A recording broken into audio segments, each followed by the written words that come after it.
प्रिय विद्यार्थियों, बगड़िया बाल विद्या निकेतन ऑनलाइन क्लास में आपका स्वागत है।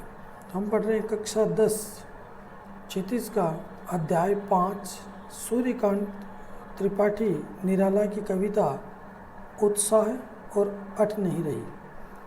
कविता का भावार्थ और कविता पढ़ने से पूर्व हम एक बार सूर्यकांत त्रिपाठी जी का कवि परिचय जान लेते हैं। सूर्यकांत त्रिपाठी निराला का जन्म बंगाल के महिसादल में सन 1899 में हुआ।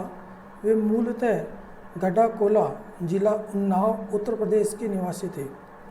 निराला की औपचारिक शिक्षा 9वीं तक महिसादल में ही हुई। उन्होंने स्वाध्याय से अपने विवेक से अपने अध्ययन से संस्कृत, बांग्ला और अंग्रेजी का ज्ञान अर्जित किया।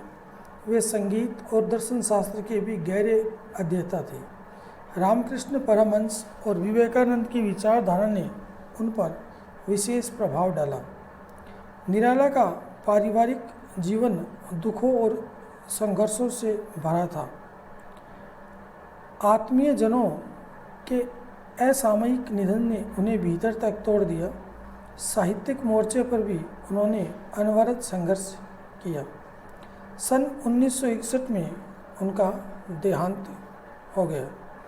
उनकी प्रमुख काव्य रचनाएं अनामिका, परिमल, गीतिका, कुकुरमुत्ता और नए पत्ते, उपन्यास, कहानी, आलोचना और निबंध लेखन में भी उनकी ख्याति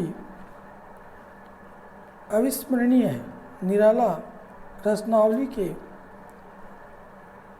8 खंडों में उनका संपूर्ण साहित्य प्रकाशित है।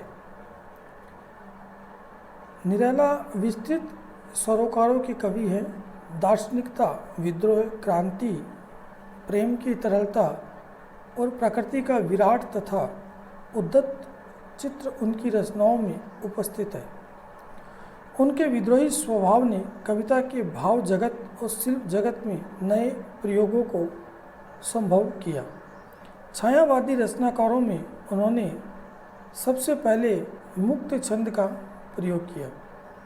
शोषित, उपेक्षित, पीड़ित और प्रताड़ित जन के प्रति उनकी कविता में जहाँ गहरी सहानुभूति का भाव मिलता है, वहीं शोषक वर्ग और सत्ता के प्रति प्रचंड प्रतिकार का भाव भी।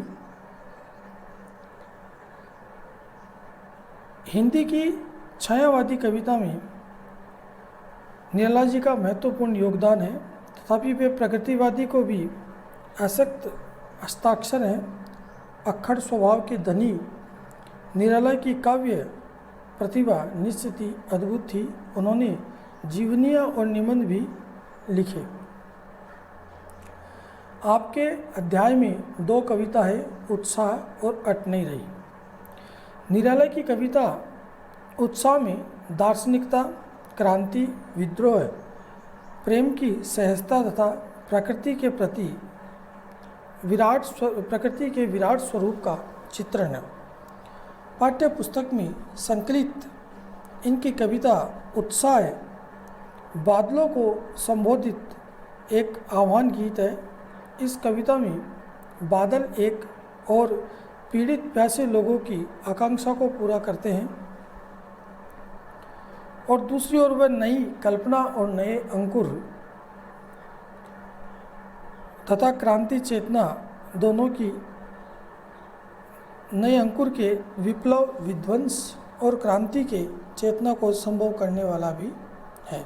कविता में ललित कल्पना तथा क्रांति चेतना दोनों की व्यंजना हुई है। दूसरी कविता है अट नहीं रही है। ये कविता फागुन के मादक वातावरण को प्रकट करती है। कवि फागुन की सर्वव्यापक सुंदरता को अनेक संदर्भों में देखता है।